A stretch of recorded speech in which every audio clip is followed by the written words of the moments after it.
Hey guys, tonight we're not flipping through a textbook or rewinding a dusty documentary. We're going deeper into something older than any scroll or ruin. You're about to sink into a story etched not in stone, but in the soft spirals of your own cells. As you settle in, feel the rhythm of your own breathing, the quiet pulse behind your temples, the weight of your body slowly sinking into the mattress. All around you, in every corner of the globe, billions of other humans are doing the same, sleeping, working, laughing, worrying, dreaming. Cities twinkle like constellations from space. Highways snake across continents, and planes dot the sky like mechanical fireflies. Humanity feels eternal, unshakable, like we were always meant to be here. But that feeling? It's a lie. The truth is, we nearly weren't. Humanity is less like a mighty empire and more like a royal family with a scandalous secret, one it has conveniently forgotten. Once upon a time, not long ago at all, in geological terms, our species stood on the absolute edge of extinction. And not metaphorically. Every single human alive today is descended from a tiny, scattered handful of survivors who nearly flickered out under an indifferent sky. You probably wouldn't have made it. Statistically, almost no one did. So before you get comfortable, take a moment to like the video and subscribe, but only if you genuinely enjoy what I do here. And hey, post your location and local time in the comments. I love seeing where everyone's listening from. Now, dim the lights, maybe turn on a fan for that soft background hum, and let's ease into tonight's journey together. You stretch out in a warm, safe room, modern plumbing, digital clocks, electric lights. But inside you, there's a much older rhythm beating on. In your bones, your blood, and your breath, there's a story so ancient and harrowing that it's no wonder most people have forgotten it, or rather, never learned it at all. Because this story isn't something historians wrote down in Latin or carved into marble.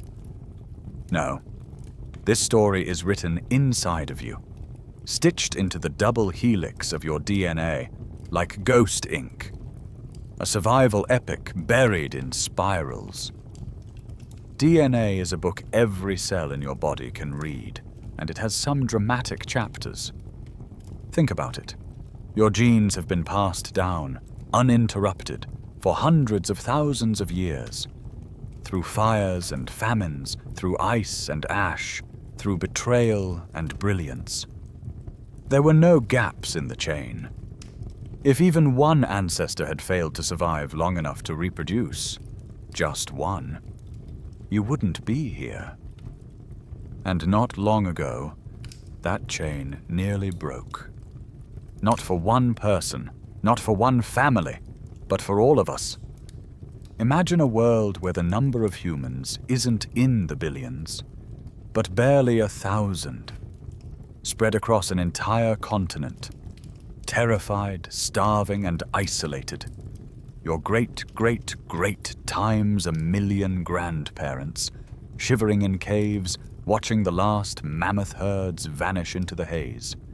Most people have no idea this happened, that we came this close to disappearing, that our current dominance, the highways and high-rises, the smartphones and skyscrapers, is built on the narrowest of genetic tightropes. But geneticists know, anthropologists know. The hints are everywhere. Silent, scattered clues encoded into your chromosomes like a forensic whisper. Hidden signatures of something big that once went terribly wrong. So let's follow the evidence. Let's go back, strand by strand, through the curling letters of your DNA, peeling them apart like layers of ancient bark. We'll read the ghost story written in your flesh. Because while the world today feels safe and full, there was a time when the fire of humanity almost went out, and your ancestors were the ones holding the last ember. This isn't just a story of survival. It's the origin myth you were never told. Let's begin with a simple image. A sea of people, modern and busy. Cities glowing at night. Airplanes crisscrossing oceans. TikToks going viral while satellites ping back data from space. We've made it, right? Well, imagine if someone handed you a family tree and said, actually, all of this?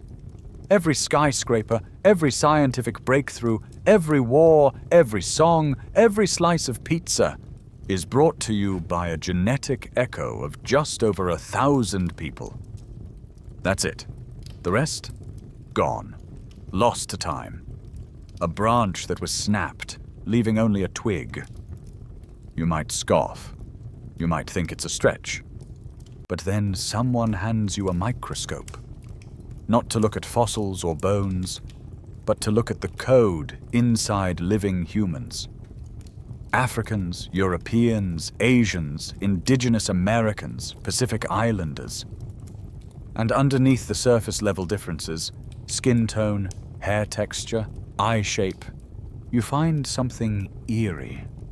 Far less variation than you'd expect for a species that supposedly roamed the entire planet for hundreds of thousands of years. Compared to other primates, we're astonishingly homogeneous. How can that be?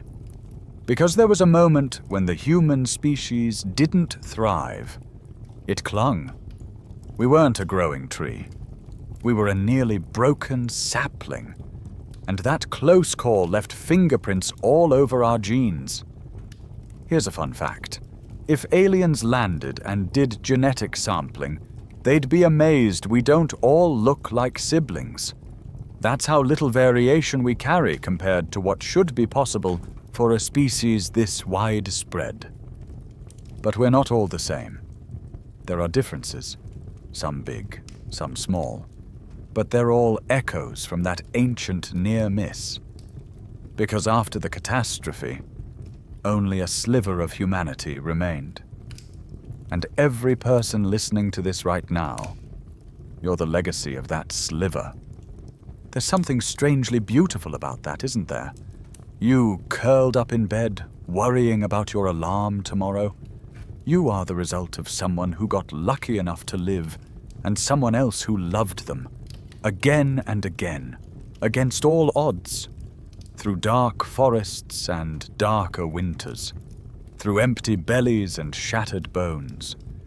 The odds weren't in your favor, but here you are. And we're just getting started. Because if the story is written in your cells, then every twist, every trauma, every triumph is still waiting there, coded in microscopic ink. And the first lesson? The idea that you're invincible, that humanity is untouchable, that we'll always be here? Let's just say, your DNA remembers otherwise. You stretch your toes under the blanket, and in some quiet part of your mind you picture it. Your DNA, that ancient double helix blueprint coiled tightly in every one of your trillions of cells. It's not just some science textbook doodle anymore. It's alive. It's humming. It's whispering. And inside those whispers is a very old secret. Imagine this DNA not as code, but as a toolbox. Not a metaphorical one. An actual, dusty, well-worn toolbox like something you'd find in your grandfather's garage. Every tool inside has a purpose. A gene that helps you fight off a parasite, a tool for surviving a fever, a wrench for digesting dairy, a screwdriver for seeing in dim light. The bigger your species' population, the more tools you tend to have. The more tools you have, the more situations you can survive. Simple. A large, thriving species, think rats or pigeons, or that weird cousin who always brings potato salad to the barbecue, has a huge toolbox, full of odd little tricks and ancient solutions to problems the modern world doesn't even throw at us anymore. But what happens when a catastrophe hits? Not a bad day, not a hard winter, but something bigger, something apocalyptic. A population bottleneck is when most of your toolbox is suddenly gone, washed away. Imagine that huge case of tools dumped in a river, and you're left clutching a handful of random pieces. A rusty Allen key, half a pair of pliers, one lone flathead screwdriver. That's what happened to us. And if you want to understand how dangerous that really is, let's look at someone else who got hit even harder. The cheetah. Yes, the gorgeous, elegant, 70 miles an hour feline Formula One car of the animal kingdom. Graceful, efficient, born to sprint. And also, genetically doomed. Cheetahs went through their own severe bottleneck around 10,000 years ago, and ever since they've been paying the price. Their genetic toolbox? It's almost empty. Scientists have found that two unrelated cheetahs are so genetically similar that you could take skin from one and graft it onto another without rejection. Their immune systems can't tell the difference between me and you. That's how shallow their gene pool is. So they're fast, yes, but fragile, prone to disease, sensitive to environmental changes. A whisper of disruption, and the whole species could vanish. We were almost them. And cheetahs aren't the only cautionary tale. Take the American bison. Once, tens of millions of these majestic beasts thundered across the plains of North America. Then came rifles, railroads, and ruin. By the late 1800s, there were only a few hundred left. Sure, their numbers have rebounded. There are bison again, wandering Yellowstone and burger menus, but their genetic diversity never fully recovered. The toolbox? Still missing half its drawers. Because that's the catch. Numbers can go up again, but diversity doesn't regenerate easily. Once those tools are gone, they're gone. A species can survive in the short term, but long term, it's a loaded dice game. And now, gently, bring your thoughts back to yourself, your body, your breath. You're lying here in the comfort of a modern life, but the DNA humming inside you carries the scars of a lost toolbox. This is why geneticists speak of humans with a sort of puzzled reverence. We're numerous. We're adaptable. We've colonized everything from Arctic tundra to tropical jungle to overpriced Manhattan apartments. But we're all shockingly similar under the hood. And that doesn't quite add up, unless you know what happened. See, if you had a time machine and traveled back 1,000,000 years, you'd find plenty of hominins walking around. Homo erectus, Homo heidelbergensis, even early Neanderthals. Diverse, regional, thriving. The gene pool was a crowded swimming hole. But sometime after that, a giant genetic guillotine came down. You'll hear scientists call it a severe bottleneck. What that really means is this. The human toolbox was dumped on the floor, and only a tiny collection of parts made it through. The randomness of survival means that entire bloodlines, entire genetic solutions, gone. And here's the creepy part. We can still see it in our DNA today. There are stretches of your code that are eerily identical to millions of other people. Not just similar, the same. Whole chunks, like photocopies. That shouldn't happen unless something wiped out all the alternatives. Historians still argue whether this bottleneck was a single sudden event, a volcanic eruption, a long ice age, or whether it was a slow, grinding collapse, like rust chewing away at a machine. But the result was the same. Most of humanity's toolbox was lost, and we've been improvising ever since. You might be wondering how scientists can tell all this just by poking around inside our cells. And we'll get to that. But first, Let's just sit with the idea for a moment. You, yes, you, are the product of not just survival, but lucky survival. Someone in your bloodline just happened to carry a gene that made them slightly better at metabolizing scarce food, or avoiding a particular infection, or keeping warm on a freezing night when others perished. You are a collection of barely salvaged tools. It doesn't mean you're broken. It means you're patched together. A brilliant jerry-rigged masterpiece of ancient compromises. The kind of survivor who makes it through sheer grit and weird advantages no one saw coming.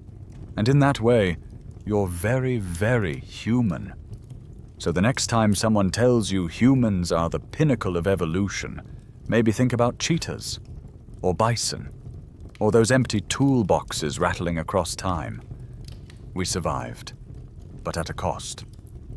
And to see just how deep that cost runs, we'll need to dig into the ghost story that lives in your genes, because your body remembers what your mind cannot. Now that you're starting to picture your own DNA as a beat-up toolbox held together with duct tape and ancient panic, it's time to take a closer look inside. Because the real mystery isn't just that we survived, it's how anyone figured this all out in the first place. You don't need to be a geneticist to follow the trail. Just imagine a library. A vast, echoing space with 1 million books on tall, creaking shelves.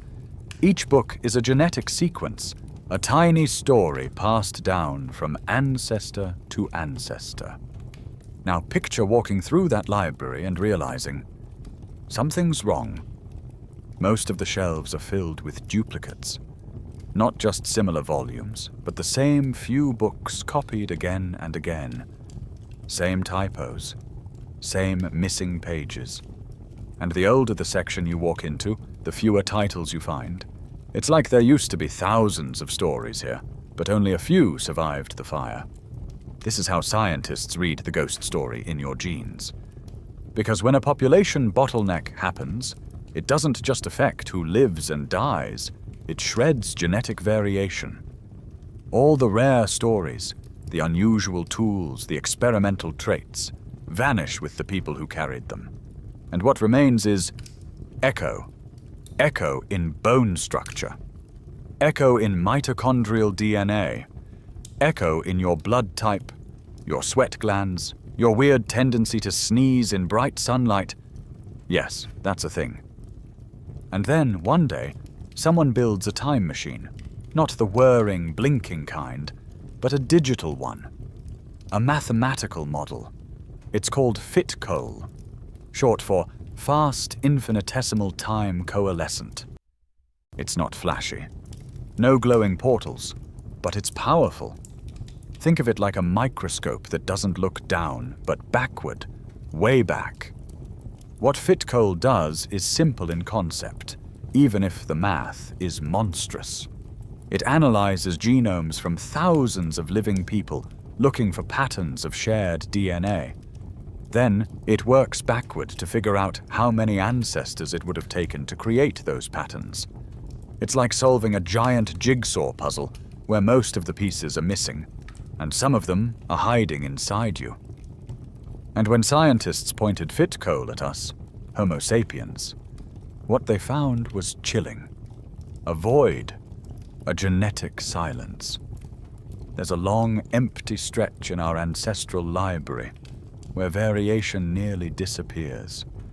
Like someone had blacked out 100 pages and left only scraps behind.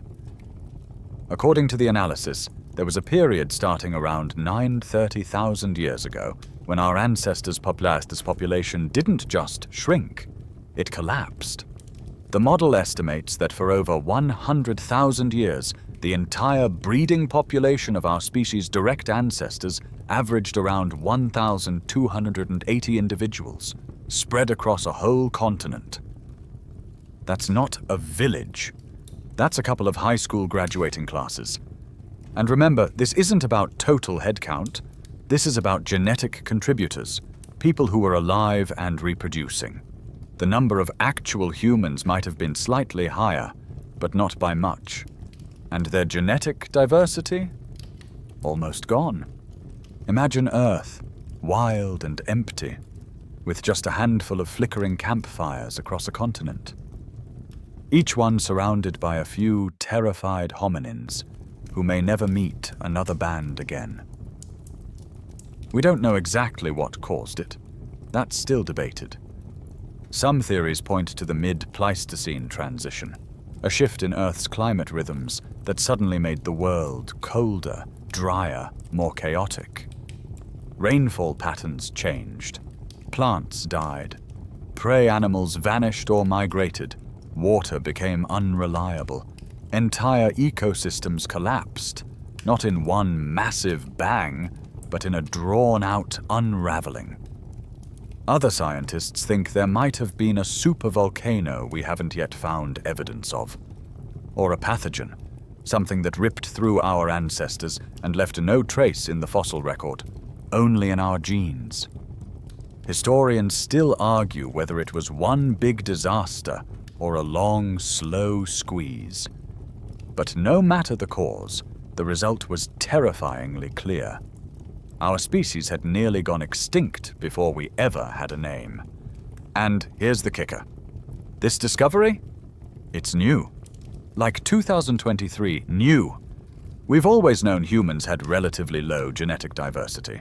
That was one of evolution's open secrets.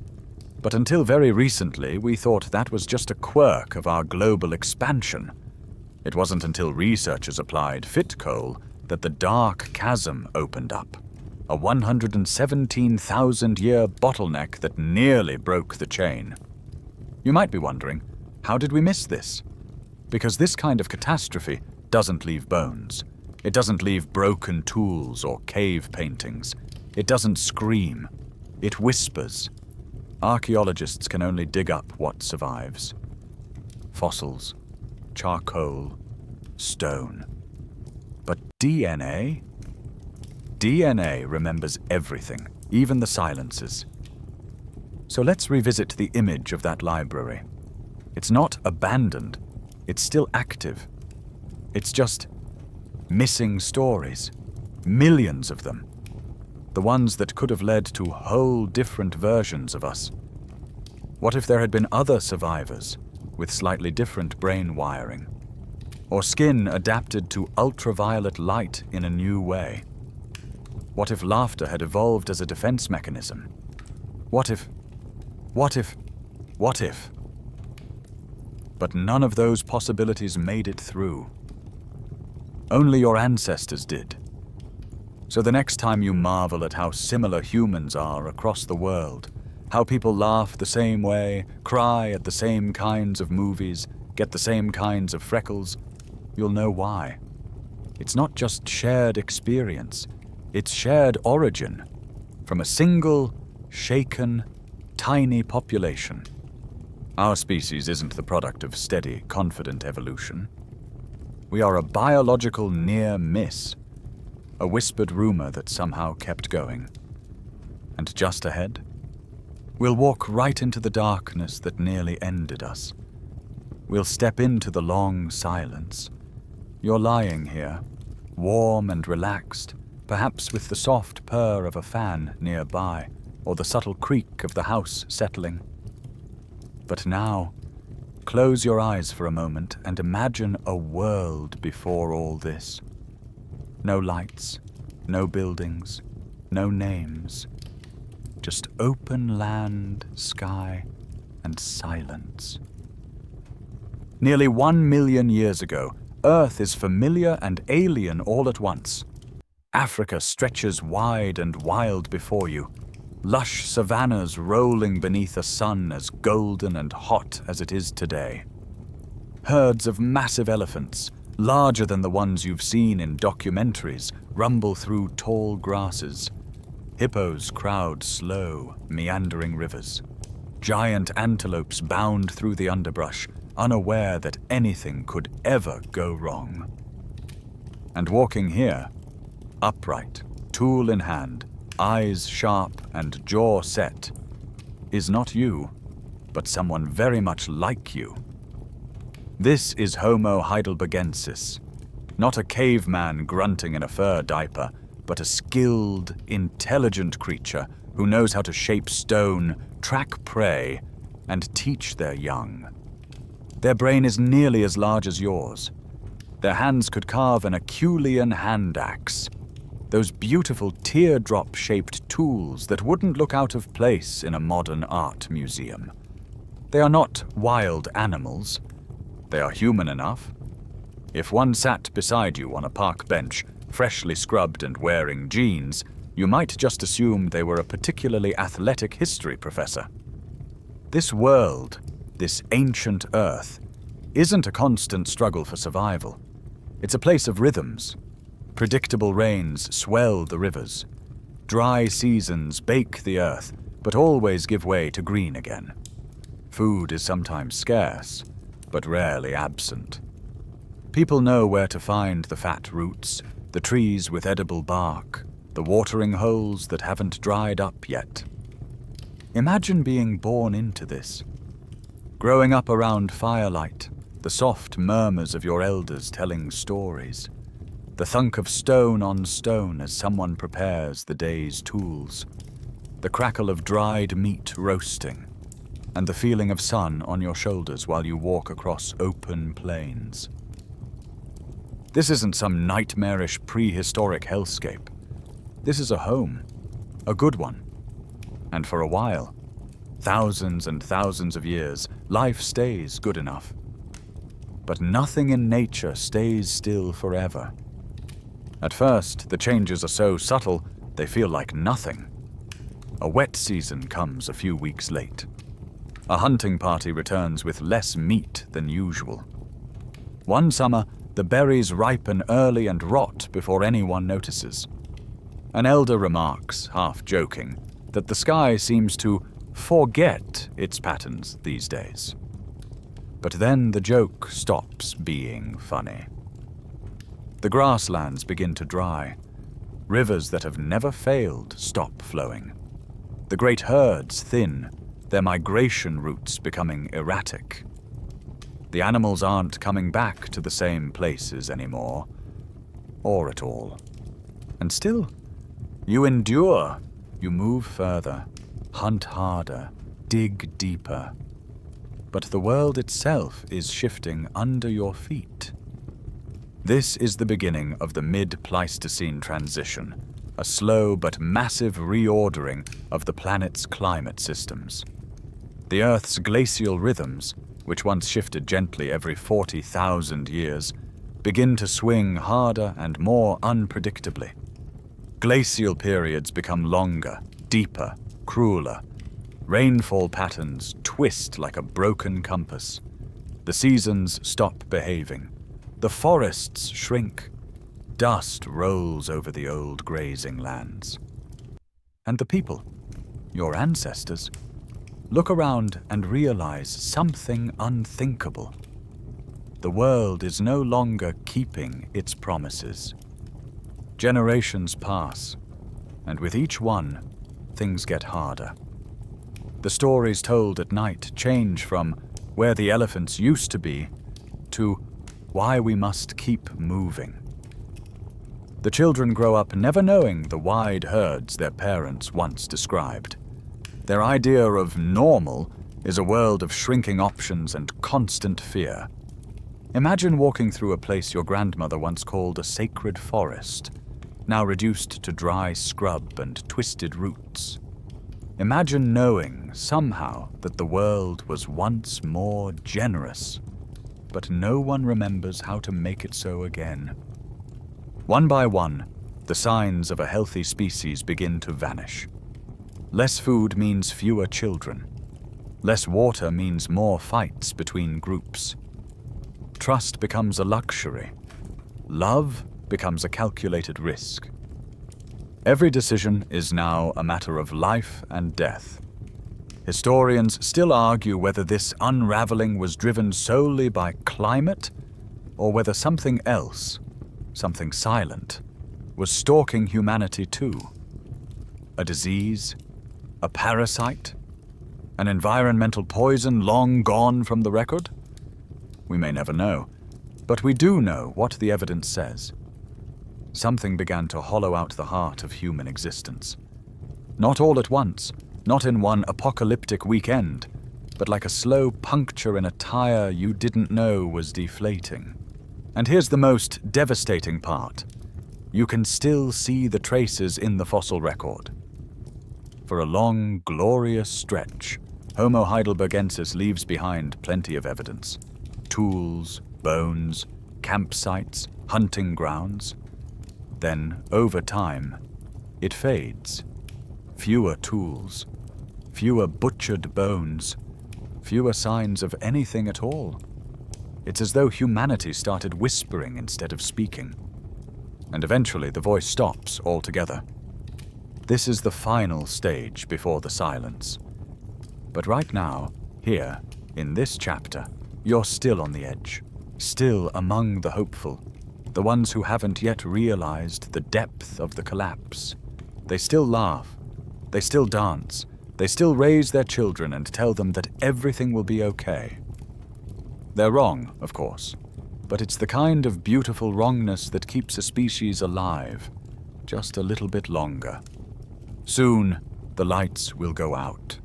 Soon, the ghosts will take the stage. You wake, if only in your imagination, in a dry season that never ends. The rains haven't come in years. Not really. Not the way they used to. The world you inherited is brittle and grey, like parchment left in the sun. You blink against the dust that rides the wind like an old insult, and your skin always tastes faintly of grit. There was a time, not long ago, when your band's camp sat beside a lush riverbank. Children splashed, old ones napped in the shade, and the nights buzzed with the contented clicks of insects, and stories shared under a canopy of stars. But the river's gone now, not dried up, disappeared, vanished like a memory you can't prove ever existed. You stand where the water once ran, and the cracked clay beneath your feet tells no stories. Just silence, just drought, just hunger. This is the unraveling. Not a catastrophe like we imagine. No fiery skies or dinosaur-murdering meteors, but something far more patient, far more cruel. The kind of collapse that doesn't scream, but whispers until your children forget what green used to look like. You wouldn't know the term mid-Pleistocene transition, but you feel it in your bones. The ancient rhythms of the earth, the ones your ancestors timed their lives to, have gone rogue. What used to be a predictable cycle of warm and cool, wet and dry, now lashes out like a storm with no eye. Seasons stretch too long or shrink into nothing. Where forests once rustled, only dry thorns remain. Giant herbivores, the kind you once hunted with stone-tipped spears and proud songs, are moving differently now. Or not at all. And you, one of Homo heidelbergensis, strong-boned and stone-wise, are now something else entirely. Uncertain. Your elders remember when the rains came every year, when the gazelle herds shimmered on the horizon like a promise, when life, even if short and difficult, had structure. But now, those same elders speak quietly and with fear. They point to ridgelines where trees used to stand. They murmur about omens in the sky. They cannot promise the future to their children. Food becomes inconsistent. The small animals vanish first, too easy to catch, too quick to disappear. Then the big game grows wary, their migratory paths crumbling like invisible roads. Sometimes, whole species simply don't return. Hunting becomes a gamble. You leave camp for 3 days, 4, 5, and return with nothing but a sunburn and empty hands. You try new places, new tactics. Still nothing. And then comes the hardest part, deciding who eats. Because there isn't enough. And some mouths are younger, or older, or just hungrier. You don't talk about it openly, but everyone knows. There's no longer room for mistakes. Every misstep feels like it might be the last. The archaeological record, the mute stone pages of this ancient book, starts to go quiet right here. For generations, your ancestors chipped tools from flint, obsidian, and quartzite. They left behind hand axes sharp enough to split bone, hearths blackened by fire, bones etched with tooth and blade. And then, not much. Archaeologists have scoured layer after layer of Earth's crust, expecting more tools, more bones, more clues. Instead, they find a strange, lingering absence, a hollow in history, a long silence where once there was signal. It's not that people stopped existing, it's that so many of them stopped all at once, and those who remained left barely a trace. And that fits with what the genetic time machine, our friend Fit Cole, whispers in our ears. Remember that number? 1,280. That's the estimate for how many reproducing humans were left across the entire planet. Not in one cozy village, not in a chain of bustling settlements. Scattered, isolated, frightened. Tiny groups huddled in caves, under rock overhangs, or in sun-baked gullies, surviving day to day. A dozen here, 24 there. Some never even knew the others existed, and all of them clinging to a world that no longer wanted them. It's a lonely picture, but it's not without detail. Picture one of these groups, maybe 20 people. The youngest just old enough to toddle barefoot over thorns. The oldest carrying the last memories of how to nap a certain kind of stone no one bothers with anymore. They wake each day to an empty horizon and a sky that no longer bothers to weep. They still try. They must try.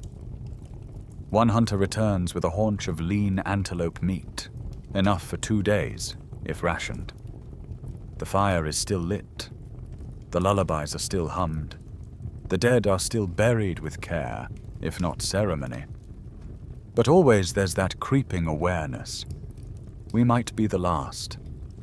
Historians still debate whether this long silence, the fossil gap, represents a near total absence of humans, or simply the absence of humans in the places we've looked so far.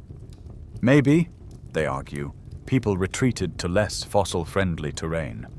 Wetlands, forests, places where bone and stone vanish more quickly. Maybe. But even the hopeful theories can't outshout the evidence in your own body. DNA doesn't lie, and what it shows is that the genetic diversity of modern humans flattens into a narrow spike during this period. It doesn't matter if your ancestors were from Nairobi or Nagasaki or Nova Scotia. The road they traveled squeezed through a single, harrowing passage. A gauntlet, a bottleneck, a whisper-thin bridge above extinction. And somehow it held. Somewhere in the cold, quiet, dark, enough of your ancestors managed to stay warm, fed and loved just long enough to pass the fire to the next pair of hands. And you're the result of that fire. Still flickering, still alive. Close your eyes for a moment. Picture the Earth as it was then, a vast continent blanketed in silence. The animals are fewer now. The forests, once thick and gossiping with bird song, have become hushed. Grasslands that rippled like green oceans now lie brown and brittle. The wind still blows, the rivers still run, but everything else feels paused, as if the world itself is holding its breath. This is the planet of ghosts. It's not just a poetic phrase, it's a real, measurable silence. a quiet so profound that it echoes even now, 1,000,000 years later, through the fossil record and through the curled spirals of your DNA. Where once there were bands of humans, crafting, hunting, thriving, you now find nothing. No bones, no tools, no hearths, just geological layers stacked like unread pages. The record goes mute. Archaeologists call it a fossil gap, a strange absence of evidence lasting over 100,000 years. And then the geneticists enter the scene. With their algorithms and ancient samples and digital time machines, they peer into the DNA of modern humans and see the same thing. A void. A terrifying bottleneck. According to their models, Earth's entire breeding population of Homo ancestors, your ancestors, collapsed to just 1,280 individuals. Not in a single cave or valley, but scattered across the African continent like dying embers in a storm. Imagine that. Fewer than 1,300 people carrying the flame of our species out of the entire world. For perspective, picture a concert hall. Now empty most of the seats. Picture just a few rows of scattered survivors, each one a walking miracle. Each one carrying the DNA of future empires, space travel, pizza delivery, and bad reality TV. That's what we're all made of. Descendants of a miracle that almost wasn't. And there's no guarantee any of them even knew the others existed. That's one of the most chilling realizations. This wasn't a tightly knit survival group with a clever leader and a stirring movie soundtrack. These survivors were isolated, likely unaware that anyone else out there had also managed to make it. They weren't planning the human future. They were just trying to make it to next week. And that brings us back to the planet of ghosts. Because while some small groups clung to life, half-starved, half-hopeful, the rest of humanity simply vanished. Extinction doesn't always come with drama. Sometimes it arrives in soft steps. A band that doesn't return from the hunt. A mother who doesn't survive the winter. A fire that flickers out, never relit. No one notices, because no one is left to notice. And so the tools stop being made. The bones stop being buried. The stories stop being told. And across the continent, across thousands of square miles, there is only wind. The trees forget your names. The rivers no longer carry your reflection. The rocks keep secrets you'll never know. This silence, the genetic and archaeological void, is the first moment where science and story fully converge. Two completely different branches of knowledge, genetics and archaeology, both arrive at the same bleak conclusion. For a very, very long time, there were almost no humans left. And it's not just the absence of bones that makes this so devastating. It's the absence of variation, of diversity. The DNA from every living human today carries signs of this near-extinction event. There are stretches of our genetic code that are eerily similar across all populations. Not just similar, identical, as if photocopied. These are the fingerprints of catastrophe. Historians still debate the exact causes. Was it sudden, like an asteroid? Or slow, like the drip of a leaky roof over generations? Did it involve disease? A climactic catastrophe we haven't yet found evidence for. Was it localized to Africa or more global? But the result is not in question. The Earth was home to just over 1,000 people who could still make babies. Everyone else, every other branch of the great human family tree, had snapped off. And yet, the tree didn't die. That's what makes this moment so haunting. We shouldn't be here. Statistically, a bottleneck this severe should have doomed us. Genetic diversity matters for survival. With too little, your species can't adapt. You lose the tools to fight disease, to cope with changing climates, to handle the unknown. You become brittle, vulnerable, prone to extinction. But somehow, against all odds, these few isolated groups of humans kept going. Maybe they found strange new food sources. Maybe they retreated to hidden valleys with enough water. Maybe they discovered fire in a more reliable way, or huddled tighter in groups for warmth and protection. Maybe it wasn't what they knew, but how they cooperated that gave them just enough of an edge. Whatever the reason, their flickering line of life didn't go out. You are living proof. So tonight, as you lie in the safety of a world they couldn't even imagine, surrounded by soft pillows, climate control, and the hum of electronics, you are also surrounded by ghosts. Not the scary kind, not the kind that rattle chains. These are quieter. These are the ghosts of all the ones who didn't make it, the ones who tried, the ones who carved tools in the dark, the ones who held their children through dry seasons and watched the stars, wondering if they were alone. They are still with you, in your blood, in your bones, in your breath. And next time you catch your reflection in the mirror, try to remember you're not just seeing you, you're seeing the last survivors of a nearly forgotten world, a world that came so close to being empty. Now we enter the part of the story no one tells, the part that doesn't fit cleanly into heroic survival tales or textbook timelines. Because survival wasn't the end of the catastrophe. It was the beginning of a long, quiet, invisible war. Not against predators, not against the cold, but against time itself.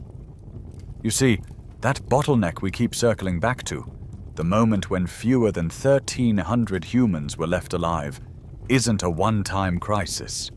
It didn't last a season or a decade. It lasted around 117,000 years. That's not a footnote. That's nearly 10 times longer than all of recorded human history. So imagine this. You're born into a world where the only people you'll ever meet are the same dozen or 24 faces. Everyone around you is either a sibling, a cousin, or a very familiar stranger. You all share the same narrow slice of genes, passed around and reshuffled like a worn deck of cards with a few too many jokers. This is where genetics begins to rebel. Because in such a small population, something sinister starts to happen. Inbreeding depression. It's a phrase that sounds clinical, but it's heartbreaking in practice. Harmful genetic mutations, those little typos in the code of life, usually stay rare in large, diverse populations. One person might carry a faulty gene, but it's diluted in the crowd. It's masked, managed. But in a group this small, those mutations have nowhere to hide. They bump into each other. They match. They stack. Suddenly a child is born with weak joints. Another with a compromised immune system. Another who doesn't survive past infancy. The survival rate drops, not because predators got smarter, but because the body started betraying itself. Each generation carries a little more damage. Fewer healthy births, more early deaths. The future becomes a flickering candle in a wind tunnel. Imagine being a mother in one of those bands. You've carried your child through dry season and sickness. You've sung the lullabies your mother taught you. And still, your child doesn't live. Not because of lions, not because of war, because your gene pool is gasping. And yet, the people keep going. They try everything. They adapt rituals to choose healthier mates, even if they don't fully understand why. They follow the animals, even when the animals don't follow logic. They share roots, bark, and bugs when there's nothing else to eat. Every individual becomes irreplaceable. Every death is not just a loss, but a warning. You start to think differently. There's no such thing as disposable. No one is expendable. Not the young, not the old, not the sick, not the strange. Because your survival now depends not on strength or luck, but on cooperation. If a child is born with weak legs, you carry them. If an elder remembers where to find water in dry times, you protect them. If someone knows how to trap the last of the burrowing mammals, you listen.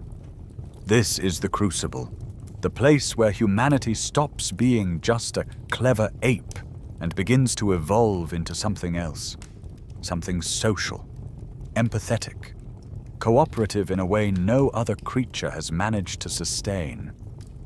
Historians still debate whether language, symbolic thinking, or even early spirituality emerged during this bottleneck. There are no cave paintings to mark the moment, no carved beads or flutes, but something must have changed. Something in the way our ancestors thought about each other, about survival, about memory. When you live on the edge of extinction for over 1,000 centuries, your brain rewires itself. Your emotions stretch in new directions. You begin to understand that we is stronger than me. And still, the bottleneck tightens. There are years when not a single child survives to adulthood. There are decades when one band never sees another. There are lifetimes spent never knowing if anyone else in the world still lives. Imagine the psychic weight of that. You don't just worry about your child's future. You worry that your entire kind may die with them, that you're the last note in a long, forgotten song. But you keep singing. That's what matters. You sing through hunger. You sing through grief. You tell the old stories not because they'll save you, but because someone might be listening, now or later. Because if the fire is to survive, it has to be passed, even if you can't see who's waiting for it. And somehow, it works. The fires are kept. The hands keep shaping stone. The songs and rituals, whatever they were, remain long enough to pass the ember of humanity forward. Eventually, the world begins to soften again. The skies shift. The rains return. Not predictably, but more often. Grass grows in places long dead. Herds begin to move again, cautiously, like ghosts testing the air. And those who remain, the flickering few, are ready. Not because they're stronger, because they never let go of one another. Because even in the worst, most harrowing centuries in human history, they remembered something essential. You only survive alone, but you live together. Now the world begins to thaw, not in an instant, not in a sweeping cinematic rush, but gradually, like a frozen breath softening against a sun-warmed cheek.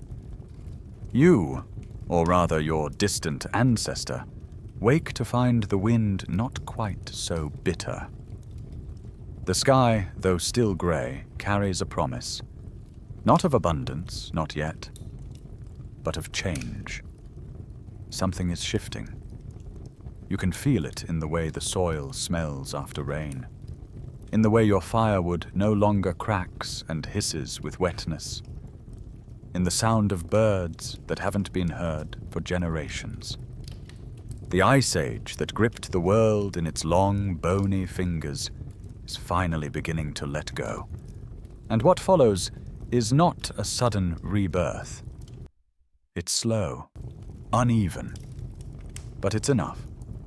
The land becomes slightly more forgiving. Plants start to return. Game animals, thin, nervous but present, begin to venture out again. Some pockets of survivors, long isolated, perhaps even start to find each other. The toolbox. Remember that from before? It's still missing a lot of drawers. But now, finally, there's breathing room to build a few new ones. This is the moment evolution starts to get creative again. You see, bottlenecks are brutal, but they also create unique opportunities. In a massive population, any one mutation, helpful or harmful, tends to get swallowed in the noise. But in a tiny population, a single genetic twist can change everything.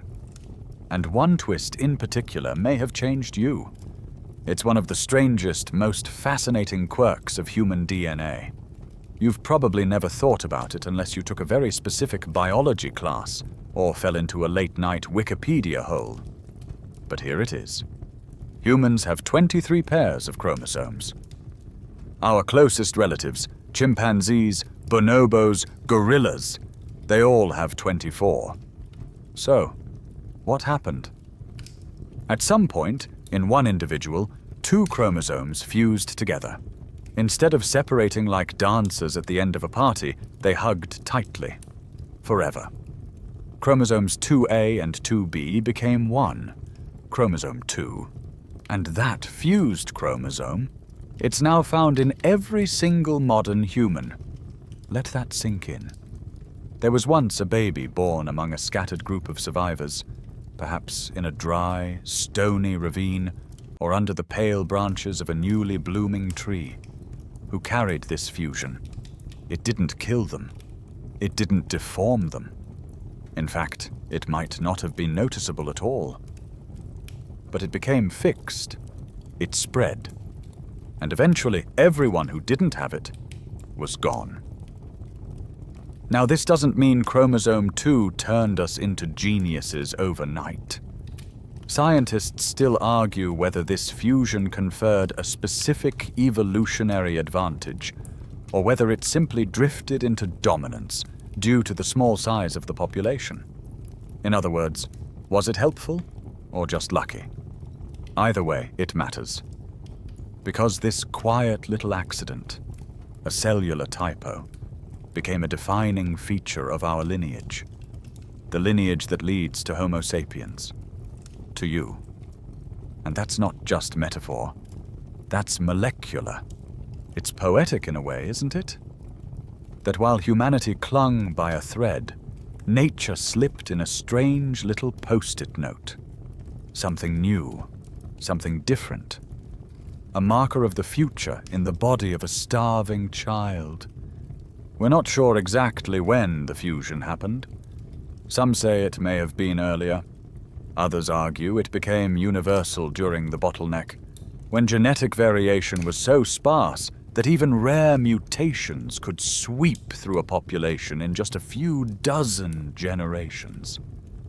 But whenever it occurred, it passed through this crucible, through the near extinction, through the ghosts and the fire and the famine.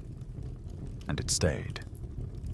That baby, whoever they were, became an ancestor of everyone. Their fused chromosome is now in you. It's in your saliva, your eyelashes, the muscle of your heart. A living signature from a long-dead miracle. There are other genes that emerged and spread in this era too, perhaps ones linked to endurance, cognition, even social bonding. But chromosome 2 is the loudest whisper, the one we can point to and say, there, that was different.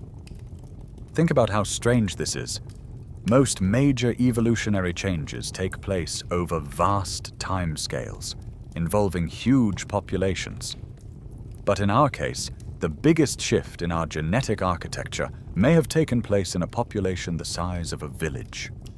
A village that nearly blinked out, that carried forward only by staggering luck and raw willpower. And this is what makes the end of the bottleneck so breathtaking. Not just because we survived, but because we began to grow again. Slowly at first, a few extra births, a few less deaths, more bands surviving the dry season, More groups crossing paths, trading, mixing genes. A faint, growing hum where once there had been silence. The toolbox began to fill again. Not fully, but enough. Diversity crept back in. New mutations arose.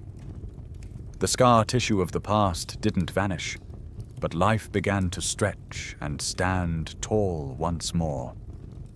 And the legacy of that strange, shivering time remains inside you. In the number of chromosomes in your cells, in the structure of your bones, in the way your body handles oxygen and hunger and cold. You are the child of a near miss, yes, but also the child of a mutation. A single, impossible accident that shaped an entire species. All of us, every last one, descended from the flickering few. And in the quiet space between two ice ages, the ember finally began to glow. By now, the earth has shaken off its deepest chill. The winds are still sharp, and the nights still long, but the pattern is changing. Spring returns, not once in a great while, but with something resembling regularity. Grass grows higher, rivers run a little wider, and somewhere deep in the ancient heart of Africa, a new kind of human opens their eyes to the morning sun. Homo sapiens, not just surviving anymore, but thriving.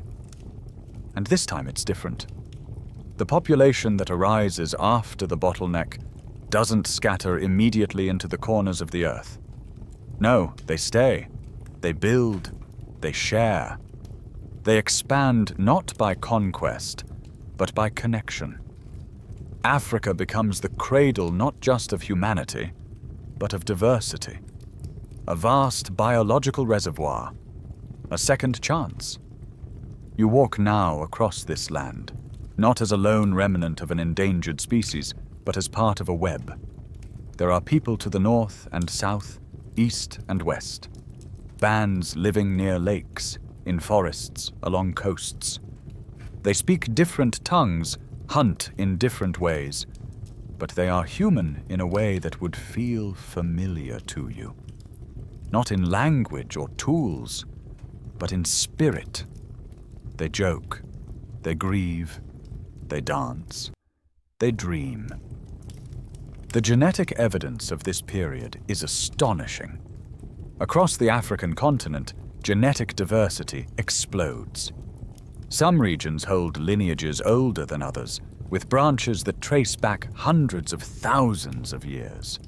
It's as if, in this post-bottleneck world, nature has decided to hedge its bets. There are people everywhere, and they're different. Different genes, different adaptations. Some better suited for heat, some for high altitudes, some with mutations for resisting certain parasites. The toolbox. Oh, it's back, baby, and it's stacked. This is the backup copy. The biological insurance policy. The diversity that will carry our species forward into deserts and jungles, mountains and snowfields. And it's not just about survival now. It's about thriving. You see evidence of this in the tools they begin to make. Stone blades become finer, more specialized. Spears are no longer just sharp sticks. They're designed with barbs and balance. Some are tipped with obsidian so sharp it makes modern scalpels look like butter knives. Heat treatment of stone emerges, an early form of chemistry. Bones are shaped into awls and needles. Shell beads begin to appear, strung together as decoration or symbol. Maybe it's beauty. Maybe it's meaning. Maybe it's both. Art begins to whisper through these people.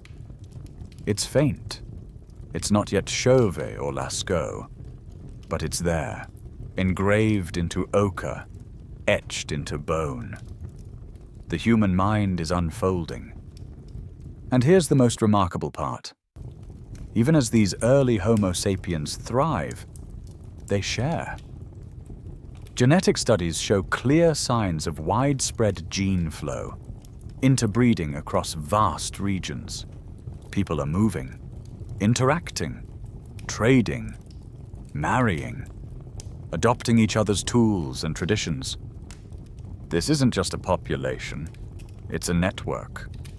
And it's resilient in a way no population before it has ever been. Because remember what nearly destroyed us: isolation, fragility, a world where each group was an island, cut off from help and knowledge. But this new Africa, it hums with connection. With the passing of knowledge and genes from one valley to the next, across the savannah, through the hills, over rivers. It's not perfect.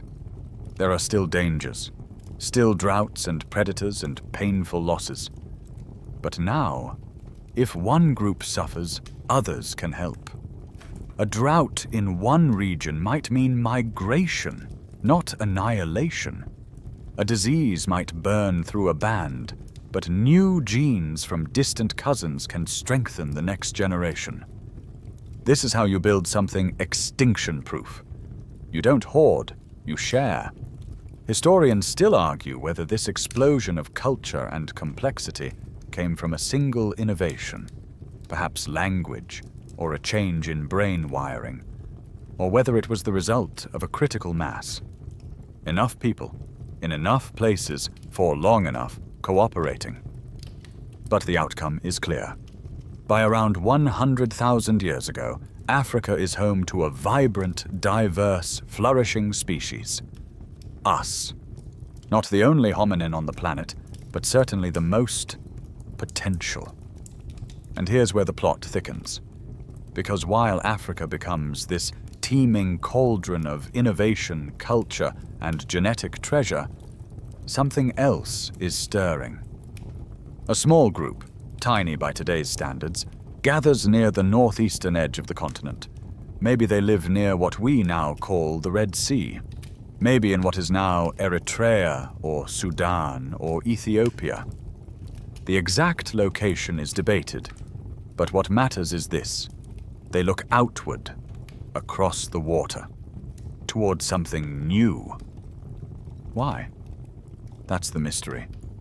Were they driven by drought, conflict, curiosity, or just a stubborn human instinct to find out what's over there? We'll never know the full answer, but we know what happens next.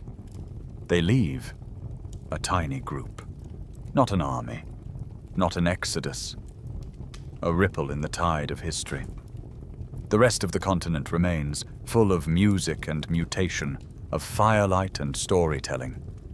This great reservoir, the backup, the source, isn't going anywhere. It's safe. But this small band, they're stepping into the unknown, carrying with them only a sliver of that vast toolbox, a pocket knife compared to a workshop. They are about to become the founders of something incredible and something fragile. Because once you leave the reservoir, there's no going back. Now picture this. You stand at the edge of land, salt in the air, the sea before you dark and shimmering under a moonlit sky. Behind you lies the continent that shaped everything you are, your bones, your blood, your instincts, your inherited memories. And ahead, the unknown. You're part of that tiny band that decides to cross. Not in a great wave, not with fanfare or drums, but quietly, maybe using a shallow strait, or island hopping, or simply walking during a dry period when the water's edge withdrew like a held breath. Whatever path they took, one thing is certain. They left. And in doing so, they carried with them the future of the non-African world. But before we follow them into that vast silence, there's a detour we must take. An explosion, actually. One that echoed across the entire planet. It's the Toba supervolcano, and for a long time, people thought it nearly ended us. 74,000 years ago, In what is now Indonesia, Mount Toba erupted with a force so massive that it dwarfed anything modern humans have ever witnessed. You could fit the explosion of Mount Vesuvius, the one that buried Pompeii, into Toba's blast zone thousands of times. The blast threw 2,800 cubic kilometers of ash and debris into the atmosphere. That's not a typo. That's enough to blanket an entire continent under a suffocating sheet of volcanic dust. Sunlight dimmed, temperatures dropped. Ash rained down like grey snow over vast swaths of South Asia, maybe even reaching East Africa. If it happened today, it would be an extinction-level event. Not just of species, but of systems. Climate, agriculture, everything we depend on. So you can imagine how it captured scientists' imaginations. For decades, the theory held, Toba caused the bottleneck. It was neat, clean, apocalyptic, a story of fire and darkness and near annihilation. But reality, as usual, had other plans. Because as more genetic data rolled in, from ancient bones, modern humans, and even archaeological sites, it became clear Toba wasn't the cause of our great bottleneck. In fact, by the time Toba erupted, we had already started recovering from it. Fitcole, our genetic time machine, places the worst of the human population collapse around 930,000 years ago. Toba, by contrast, hit much later, after Homo sapiens had emerged. After the African population had diversified and stabilized. After the great reservoir of human genes had already started to build again. So what did Toba actually do? It still mattered. A lot. You're living near the coast of East Africa, or perhaps the southern edge of Arabia when the skies begin to change. The sunlight weakens, the animals grow scarce, the rains fail again. Crops. If you're cultivating any wild grains at this point, struggle to sprout. Volcanic winter has begun. Temperatures plummet across the globe. Entire ecosystems reel from the shock. In some regions, the ashfall was deep enough to smother plant life for months, even years. Lakes became poisoned. Food chains unraveled. And humans? Well, it depends where you were. In South Asia, Toba's direct footprint would have been devastating. There's archaeological evidence of tool-making cultures vanishing from parts of the Indian subcontinent right around this time. Campsites go cold, layers of ash bury signs of life. Maybe they died, maybe they fled, maybe they changed in ways we'll never trace. But in Africa, something remarkable happened. The genetic record shows no sharp drop in population around this time. No new bottleneck, no echo of catastrophe on the level of the earlier extinction scare. In other words, Toba was terrifying, but it didn't break us. Why? Because this time, we had numbers. We had networks.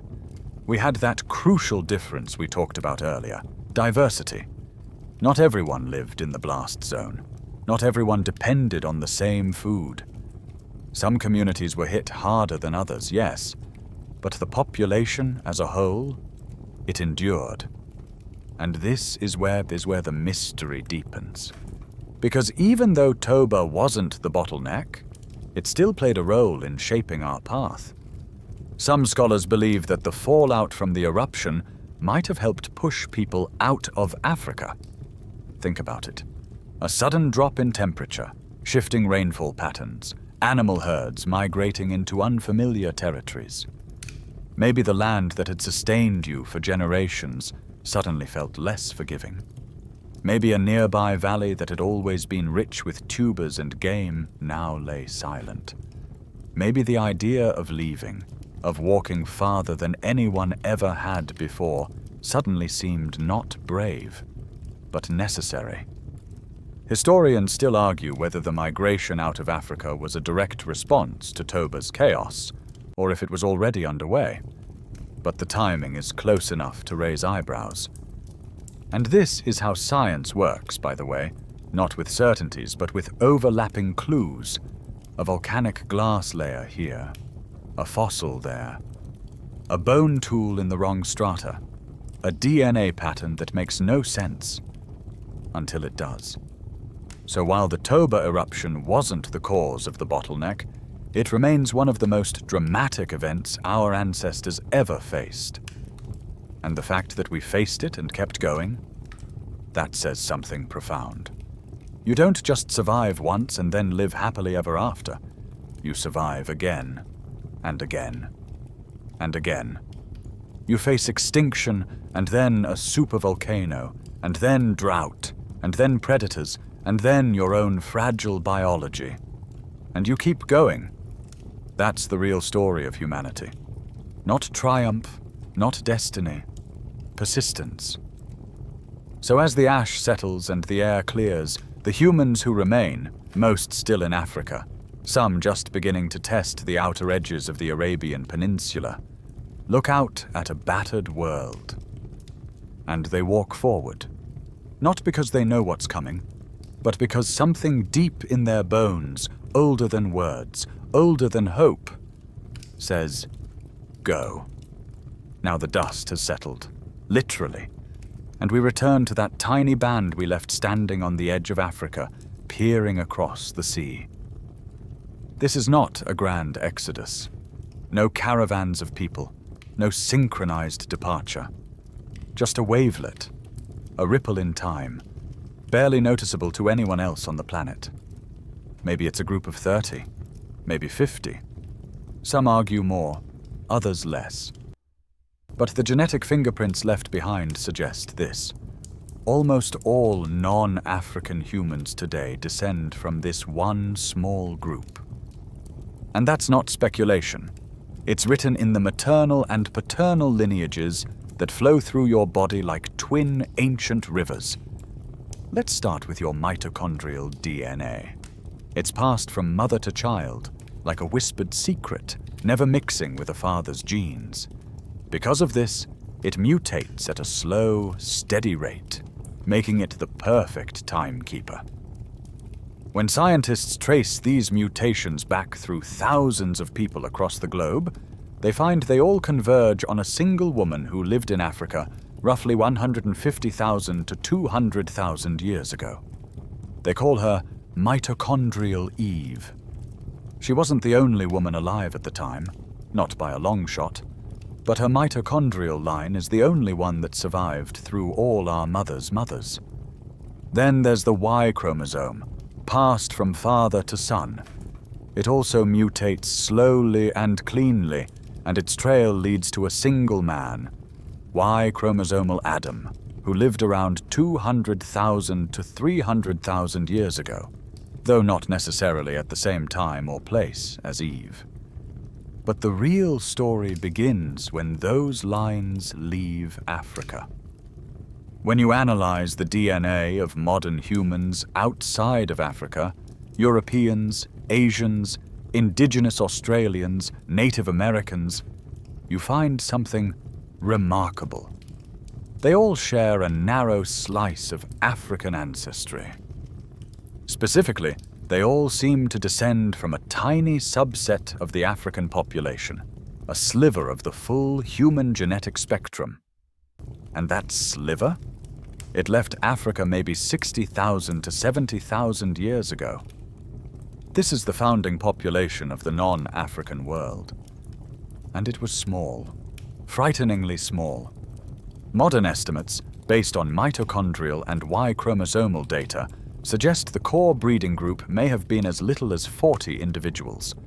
That's fewer people than a suburban high school marching band. And yet, here you are. From that threadbare thread, all the peoples of Asia, Europe, the Americas, and Oceania have descended. From that moment, somewhere along the Red Sea, or perhaps farther inland, the specifics are still hotly debated. The fate of an entire hemisphere began. And the world they stepped into was nothing like home. Dry, unfamiliar deserts, strange, thorny plants, skittish animals they'd never seen before, new diseases, different weather patterns, and not a familiar face anywhere. Everything was alien, but Homo sapiens is a professional at alien. You walk alongside them now, barefoot over hot sand, pack slung over your shoulder, eyes scanning a terrain with no maps, no roads, no trail markers. Just instinct, curiosity, and that peculiar itch to go. Each step forward is a step away from the African reservoir, from the vast, rich gene pool, from the comfort of numbers. And that matters. Because as this little group moves, it takes with it only a sample of humanity's genetic diversity. A sliver of the toolbox. Not the whole shed, just a pocket knife. And every step farther means a narrower sample. A concept scientists call the serial founder effect. Like taking a photocopy of a photocopy of a photocopy. The further you go, the more faded and uniform it becomes. This isn't just a genetic problem, it's a survival one. If one of your 40 gets sick, it's a blow. If one falls off a cliff, or disappears in a flash flood, or succumbs to a predator, that's not just a tragedy. It's a loss of information. A page ripped from the human manual. And yet they keep going. It's madness, really. But also, it's us. No other species on Earth has done this. Not like this. Not with such speed, such range, such reckless optimism. Within a few thousand years, this single wavelet of humans begins fanning out across the Arabian Peninsula, down the coastlines, across what would one day become Iran, India, Southeast Asia. Some hug the coast, living off shellfish and shallow water fish. Others push inland, into scrublands and open forests. Some find oases and stay. Others move on. Always farther, always risking everything. Historians still argue about the exact paths. Some favor a coastal highway route, a sea-hugging corridor rich in food. Others believe inland routes were more likely, across grasslands now buried under desert sands. The evidence is patchy. The footprints are few, but the DNA speaks loudest. Wherever they went, the result is the same. The non-African genetic line begins to diversify outward, but always from that single wavelet. It's one of the most daring and delicate migrations in history. Because remember, this wasn't a conquest. This wasn't an army. This wasn't a planned expedition. This was survival mixed with curiosity. A group of people walking into a world that had never seen anything like them. They didn't know it, of course, but they were about to change the face of the planet. And yet, even as they moved forward, the shadow of fragility trailed behind them. Because what they carried was precious, and it could still be lost. You walk through sand now, fine and pale, shifting underfoot with every step. Your skin is cracked from sun and salt, your breath dreek and shallow, but still, you keep going, because behind you is Africa, and ahead of you, well, you don't know. No one does. But this tiny band of Homo sapiens has committed. You've stepped off the continent that shaped you, and now you're carrying humanity forward in a pack small enough to fit around a campfire. And this isn't just any migration. This is the founding. Modern genetics has traced the ancestry of billions of people, all modern non-African populations, back to a shockingly small starting group. Some estimates put the effective breeding population of this initial out-of-Africa group at just 40 individuals. Maybe fewer. Certainly no more than a few hundred. Let that settle into your chest for a moment. 40 people. Not a village, not a tribe. A fragile clutch of souls carrying with them the sum total of what will become Chinese, Mayan, Viking, Aboriginal, Persian, Polynesian.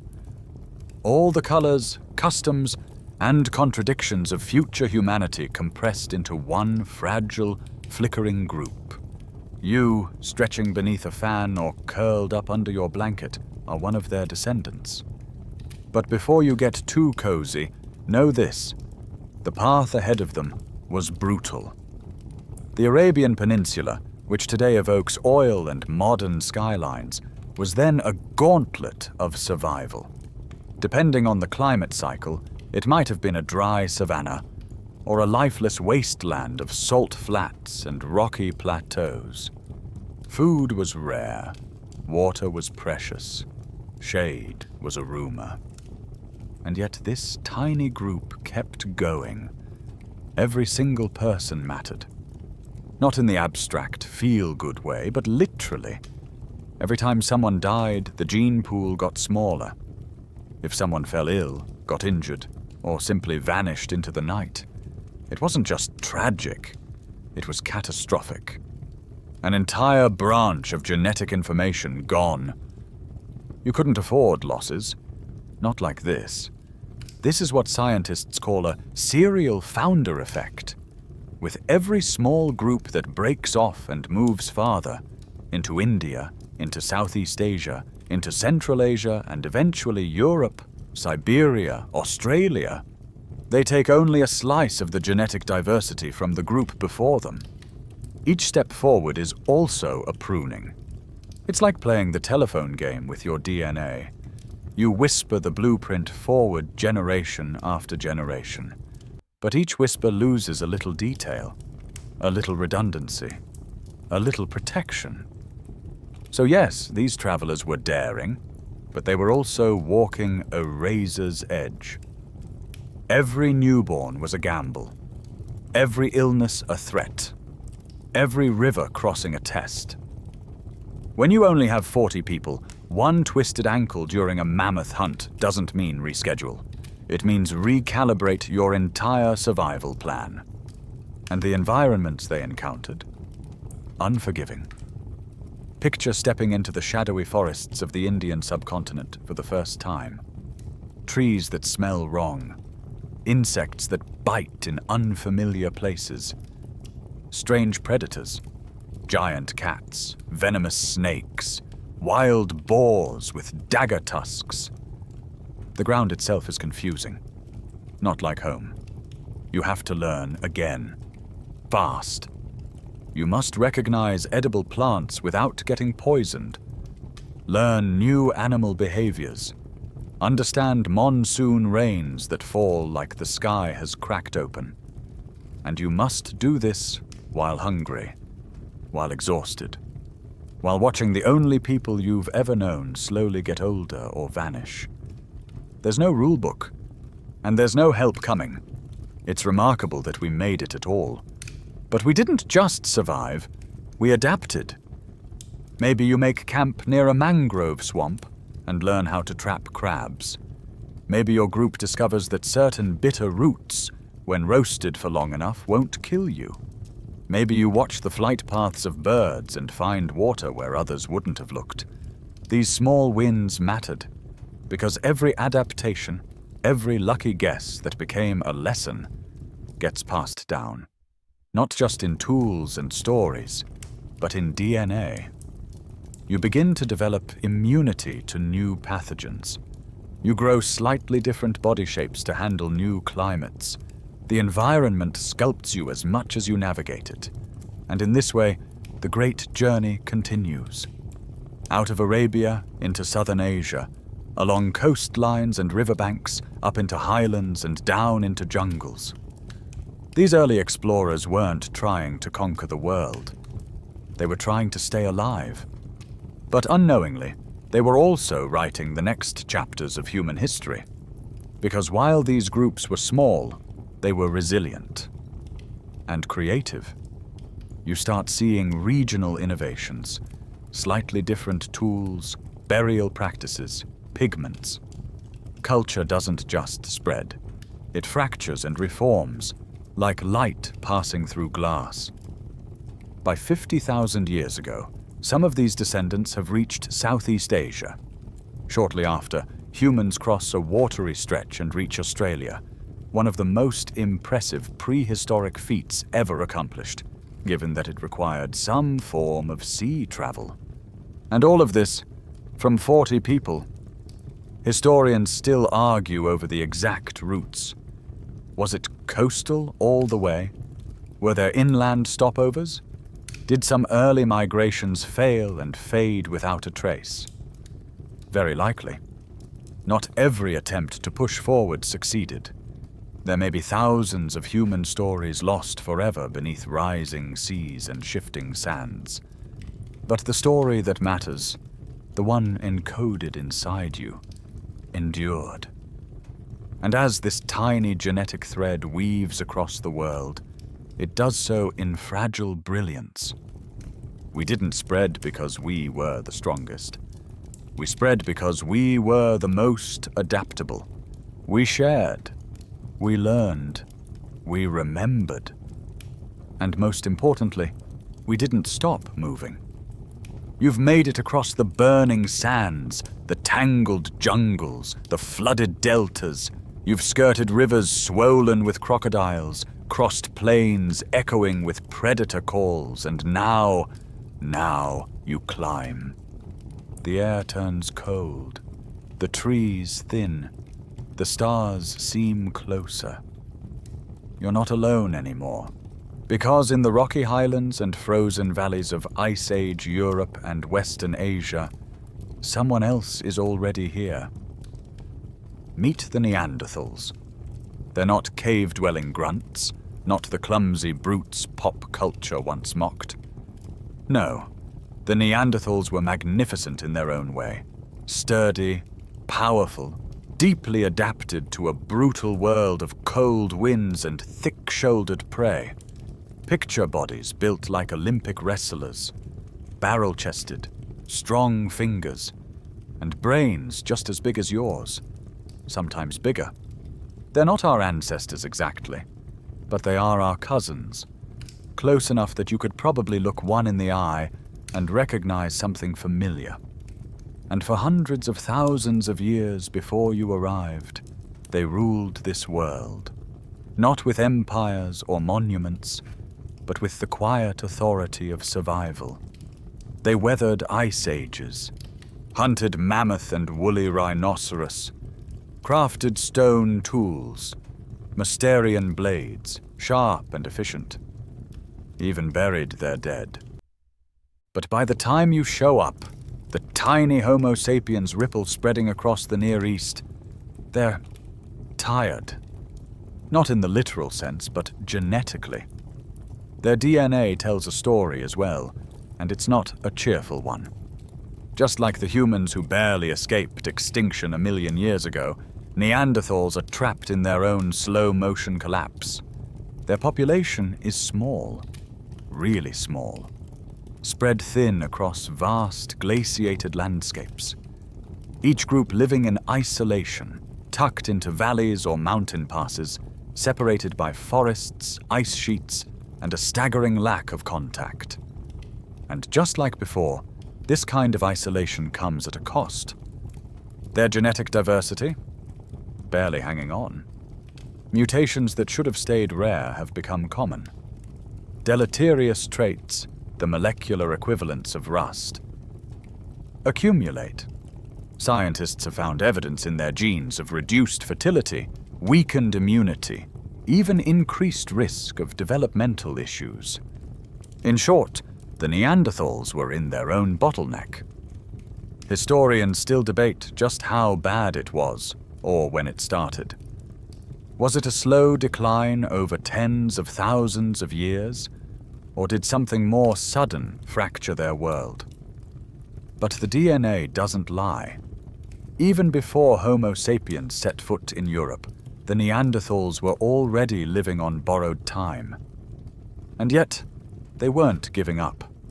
When you arrive, skin darker, limbs more gracile, tools sharper and more varied. They notice. There's tension, caution, maybe even curiosity. Did they fight? Almost certainly at times. Did they trade? Probably. Did they mate? Yes, definitely, because you carry their legacy too. Every non-African human alive today carries around 1% to 2% Neanderthal DNA. A molecular echo of those early strange encounters. It's hard to say what those moments looked like. Were they violent? Peaceful? A mix of both? The truth is almost certainly complicated. The interactions could have spanned centuries and continents. Some groups merging, others clashing, still others keeping their distance. But here's what we do know. The Neanderthal contribution to our genome is small and one-sided. They became part of us, but we did not become part of them. Because while their line fades, yours keeps growing. The Neanderthals retreat, slowly. A few holdouts survive in pockets. Gibraltar, Siberia, maybe parts of Central Asia. But gradually, their bones stop appearing. Their tools vanish. Their voice, like so many before them, dims into the quiet. You didn't exterminate them, not in the way Hollywood likes to imagine, but your kind outlasted them. Why? Not because you were smarter. Neanderthals had brains just as capable.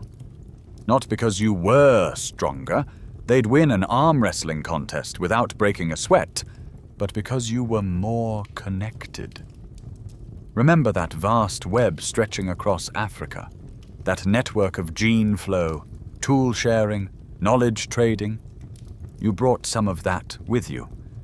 Even in tiny numbers, Homo sapiens bands were more mobile, more adaptable, more willing to try something new. You painted caves, wove fibers into cords, tied stone points to spears with resin and sinew. You invented sewing needles, yes, actual bone needles, for stitching clothes. Not animal hides tied together, but fitted garments to survive the cold. It wasn't just biology. It was culture. You passed information down. Across, not just within. If one group figured out how to trap a hare with a bent sapling and a snare, others could learn. If someone discovered a medicinal root, the knowledge didn't vanish when they died. It spread. Neanderthal society, by contrast, seems to have been more isolated. Brilliant, but local. They could innovate, but their innovations stayed put. They were ponds. You were rivers. And in a changing world, rivers are harder to freeze.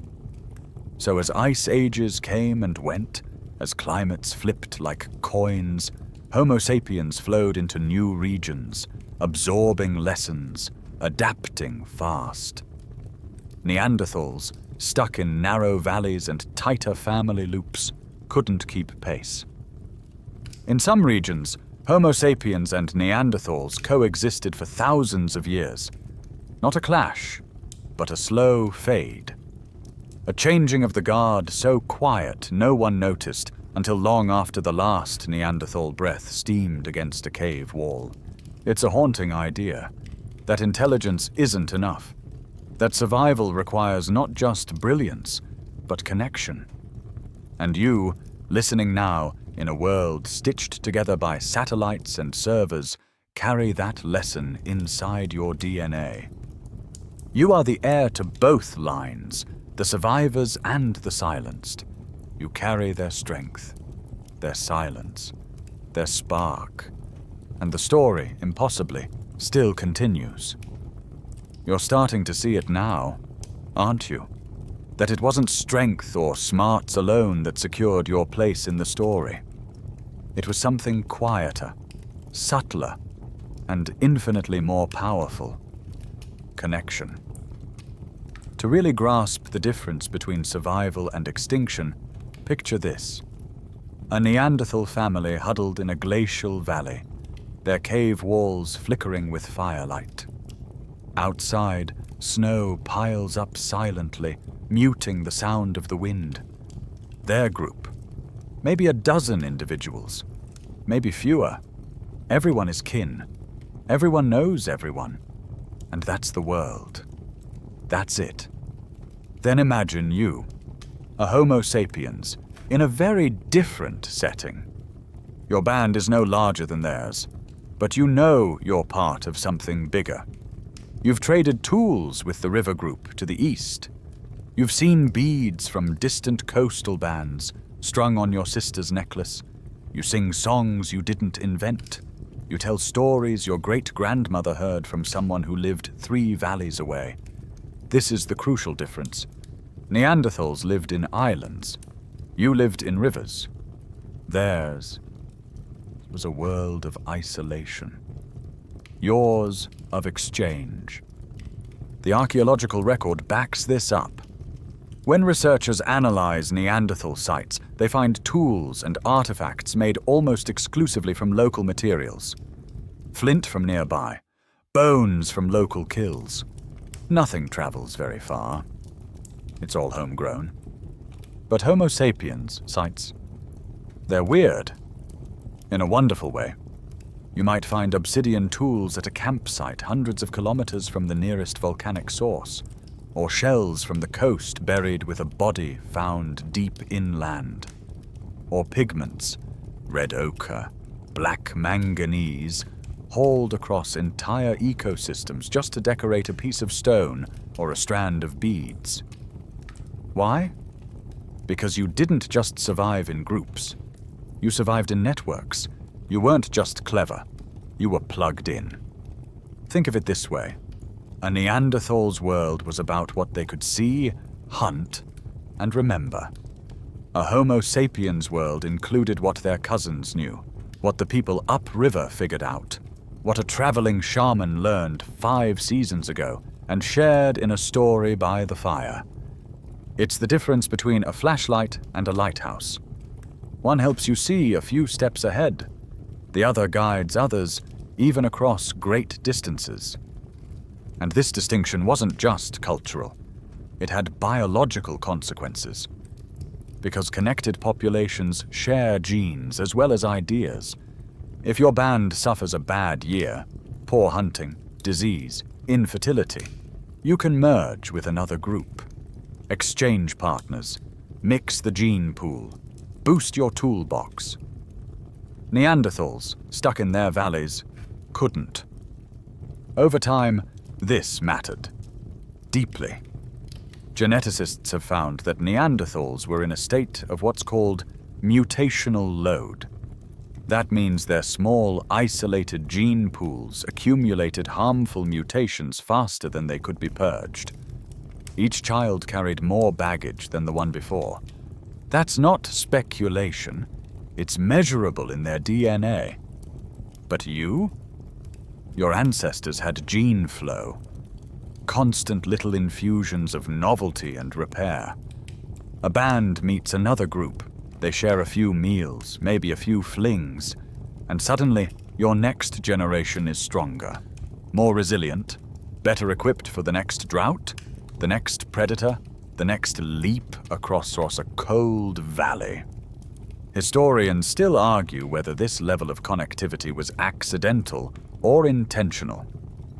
Did Homo sapiens plan these exchanges, or did they emerge naturally as part of our evolving social structures? Whatever the cause, the effect is clear. Your species became a web, a living, breathing, moving network of information, genes, and culture.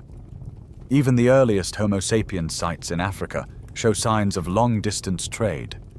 Seashells from distant shores, tool-making techniques traveling across hundreds of kilometers.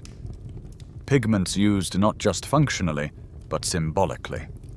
That means meaning, identity, art. By the time you start showing up in Europe and Asia, you're not just another smart primate with a spear. You're an organism within an organism. a node in a living human cloud of knowledge and adaptation. And while Neanderthals were trying to hold together their few remaining threads, your species was weaving. Fast forward a few thousand years, and the results are stunning. Homo sapiens populations explode across Eurasia. Within a blink of evolutionary time, you're in places Neanderthals never dared to tread. The frigid tundras of Siberia, the highlands of Tibet, the rainforests of Southeast Asia, even the frozen wilderness that would one day be called Alaska. You didn't do it by conquering, you did it by connecting. That's your real superpower. Not language alone, not fire, not sharp sticks or sharp minds, but relationship. It's what let you grow past extinction. It's what kept your genes flexible, your ideas fluid, your soul elastic. You're lying in bed now, likely surrounded by things made by 1,000 strangers. The stitching on your blanket, the light bulb above you, the code powering the screen you're listening on. All of it the result of countless people sharing, building, contributing. Just like those ancient networks, only now on steroids. And yet, it all began here, with a band of humans who didn't just look inward, but outward, who didn't just survive in silence, but thrived in conversation. You are still part of that conversation, and the thread is still unbroken. Now close your eyes for a moment. Yes, even if just metaphorically, and imagine the human mind not as a single candle, but as a constellation. Not isolated sparks in the dark, but a network of flickering lights, each one sharing warmth, ideas, instincts, and memory. That's what makes you different. Not just a brain, but a shared brain. A web of minds stretched across space and time. Because once Homo sapiens learned how to connect, everything changed. This wasn't just about passing genes to the next generation. This was about passing ideas. And suddenly, you had something no other species on Earth had ever wielded. Cultural evolution. Here's how it works. You invent something. A better way to tie a spearhead using sinew and resin. Normally, in the animal world, that invention dies with you. But not now. In your world, a child watches you work. A cousin borrows the tool. Another band sees it, copies it, improves it. Then they pass it along. And within a few generations, what was once a clever accident has become standard practice. The Homo sapiens brain didn't grow much larger during this time, but its reach grew exponentially. Historians still argue whether this scaling of human culture was driven by the development of complex language or whether it was complex sociality, the emotional bandwidth to cooperate with strangers, to trust beyond bloodlines, to imagine what others might know or feel. But either way, the evidence is overwhelming. Let's go back to the tools. Neanderthals made good ones. Efficient, practical, consistent. But they didn't change much over time. Generation after generation, the same general forms. Now compare that to the sapiens toolkit. From one end of Africa to the other, from the coasts to the highlands, the diversity is astonishing. Hafted points, composite tools, barbed harpoons carved from bone, needles for sewing, grinders for plant matter, shell beads with drilled holes, patterns of pigment on walls and bodies. You aren't just surviving anymore, you're symbolizing. You're embedding meaning into matter. You carve a piece of ochre not to cut, but to express. You place a burial item next to a body, not because it's useful, but because it means something. No one else is doing that yet.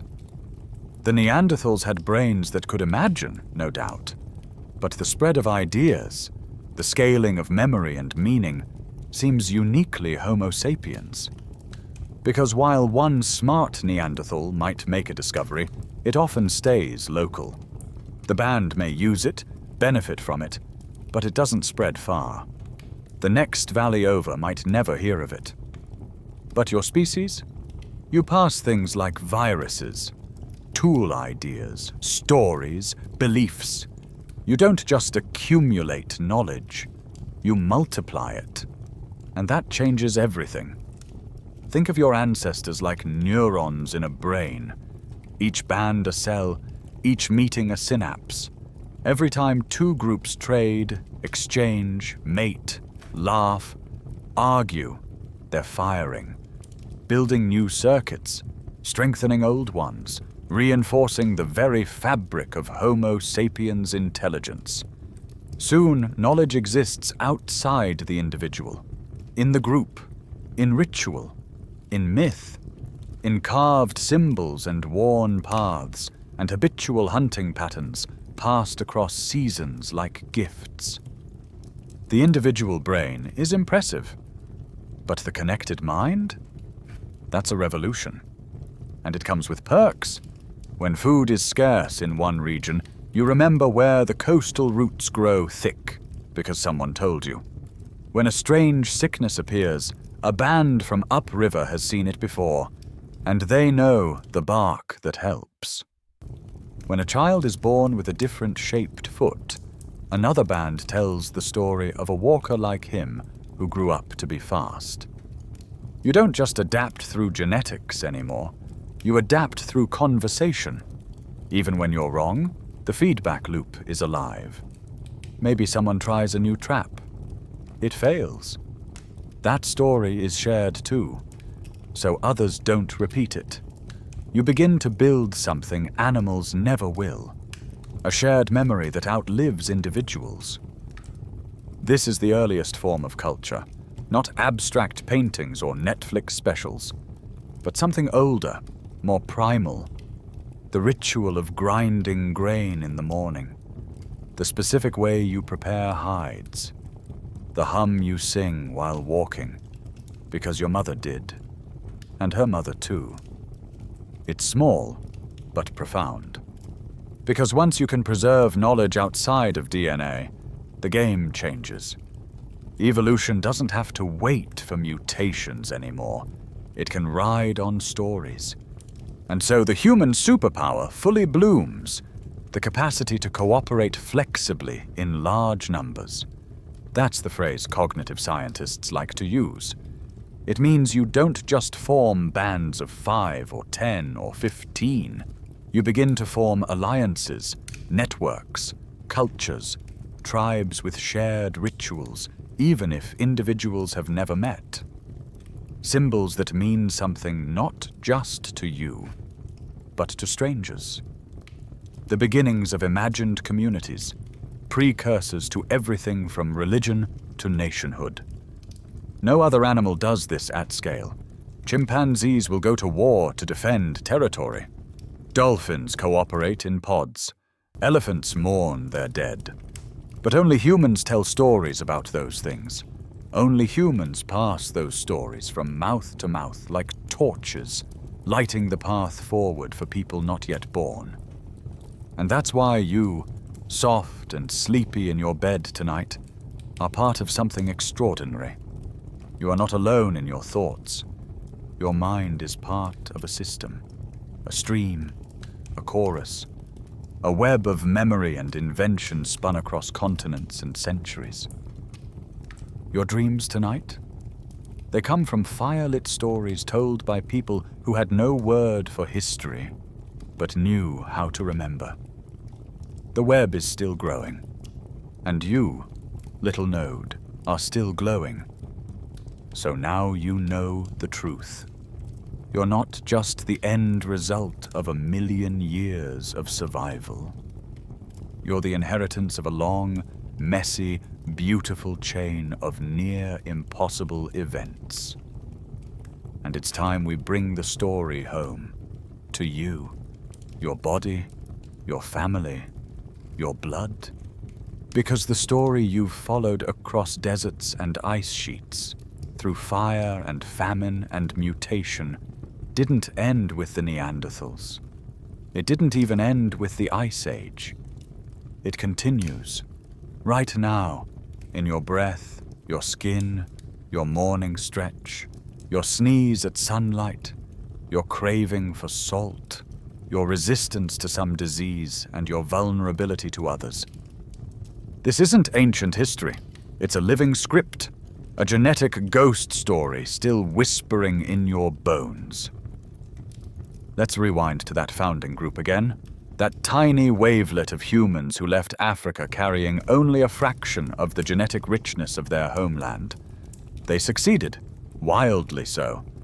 But the cost of that success was bottleneck inheritance. Geneticists today can map it out like tree rings. Human populations across the globe, Europeans, East Asians, indigenous Australians, Native Americans, are all descended from increasingly narrow branches of that original group. As each wave of migrants moved farther from Africa, their gene pool grew shallower. The further from the source, the fewer tools remained in the toolbox.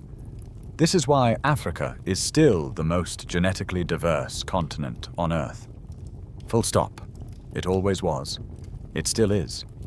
Every other population is a spin-off, a thin slice of the broader human puzzle. And that's not a criticism. It's a fascinating fact. It's why genetic studies often go back to African populations when tracing the origins of disease mutations, adaptations to altitude, tolerance for certain foods, or clues to ancient migrations. Africa holds the original draft, while the rest of us carry slightly abridged copies. You feel this in your own body, even if you don't know it. Why do certain populations have higher rates of lactose intolerance? Why do some handle high altitudes better? Why are some more prone to autoimmune conditions or uniquely resistant to specific infections? The answers are all in the echoes of this journey. The forced selectivity of our ancestors' passage through extinction and migration, the limited toolbox they carried with them, the regional adaptations that followed. You are walking evidence of this extraordinary evolutionary tightrope. And sometimes, that legacy stings. Consider this. Because of our relatively shallow gene pool, some diseases hit modern humans especially hard.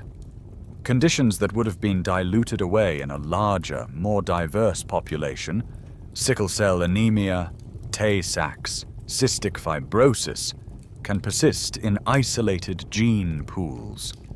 These are not moral failings. They are the debris left behind by bottlenecks. But just as much, this genetic bottleneck equipped us. Adaptations to malaria, variants for cold tolerance, skin pigmentation changes in response to UV exposure, all coded into us in response to environment, geography, and the raw chance of who made it across the next mountain range. The bodies you inhabit, they are post-apocalyptic, in the most literal sense, engineered not by design, but by the sheer random force of what didn't kill us. And so, in you, we see both the vulnerability of having come from such a small founding population and the resilience it took to emerge from it. You are a survivor of a survival lineage, a descendant of two near extinctions, one over 900,000 years ago, when the entire human line nearly blinked out, and one around 60,000 years ago, when your specific branch stepped off the continent with only a whisper of backup. And still, here you are, curled up in the gentle hush of modern comfort, listening to this strange story from a distant past. A past that still lives in your sinuses, your sleep cycles, your immune system, your fingerprints. You carry Neanderthal genes, even if you've never seen a cave painting. You carry the chromosomal signature of that ancestral fusion, even if you've never heard of chromosome 2. Your body is a memory made flesh. It remembers, even when you don't. Historians still debate how much of our psychology, our temperament, our culture is shaped by this journey. Are we anxious because we evolved in scarcity? Generous because we survived through cooperation? Restless because migration is quite literally etched into our instincts? There are no final answers, but the questions themselves are revealing. You didn't come from royalty, you came from the last few, the stubborn, the lucky, the ones who watched fire die and still kept their embers warm, the ones who crossed an ocean or a desert or a mountain pass with nothing but each other and a hope that there'd be food on the other side. And now you eat dinner while doom scrolling, or lie in bed wondering why you're tired but not sleepy, or stand in a grocery aisle comparing peanut butter prices. That's the victory. That's the miracle. This is what it means to be an heir of the bottleneck. Not just to exist, but to carry the flame forward. To burn, just a little brighter than expected. The fire is still burning, but now the glow is less about warmth and more about reflection. Because you, stretched out in the dark with the weight of blankets on your chest and the hush of night in your ears, are the culmination of a journey that's still in motion. The bottleneck didn't break us. It defined us. And that journey, from 1,280 survivors clinging to life in prehistoric Africa to over 8 billion humans streaming across cities, satellites, and supercomputers, isn't over. It's just paused. Right now, in this moment, with you. You're not living in the aftermath of some distant drama. You're in the middle of a chapter. You are the newest verse in a song that began with silence. But let's not pretend the dangers are gone. No saber-tooths in the bushes, true. But the threats now, they're subtler, more complex, less fang, more feedback loop. Today we don't face extinction by ice, but by indifference, to climate, to connection, to the slow unraveling of the very systems that saved us before. Not predators, but pandemics. Not droughts from shifting monsoons, but ones we helped cause. And the scariest threat? Isolation, reborn in digital form. Communities fracture, algorithms divide, empathy stretches thin. We've been here before, and we know how that ends. Because remember, the reason we survived wasn't brute strength. It wasn't fire or flint or opposable thumbs. It was each other. It was remembering that we're not just individuals fighting for scraps, but nodes in a network. Sparks in a web. Parts of a whole that is only strong when it stays together. That's the real lesson of the bottleneck. Diversity is not just biology. It's insurance. It's beauty. It's resilience. And connection? That's the only way forward. Historians still argue whether we've learned this lesson well enough, whether the scars of our past make us wiser or just more distracted. But one thing's certain. Every single one of us is holding the pen now. The script continues. And your line is next. What will you write? Maybe it's something big. A cure, a breakthrough, a movement. Maybe it's small. Raising a child, comforting a stranger, planting a tree that shades someone else. Maybe it's just listening to stories that remind you who you are, where you came from, what you survived to become. Because when you whisper the right story into the dark, it changes you. Gently, quietly, like a gene passed hand to hand in the firelight, like a mutation that becomes a superpower, like a tribe that becomes a planet. You are not alone. You never were. The oldest chapters of our story are written in your cells, your bones, your breath. And the next one? That's up to you.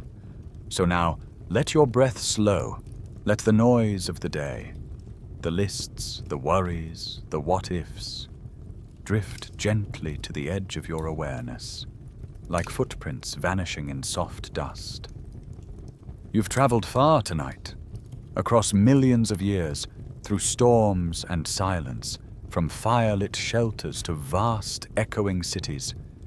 You've seen your ancestors at their strongest and their most fragile.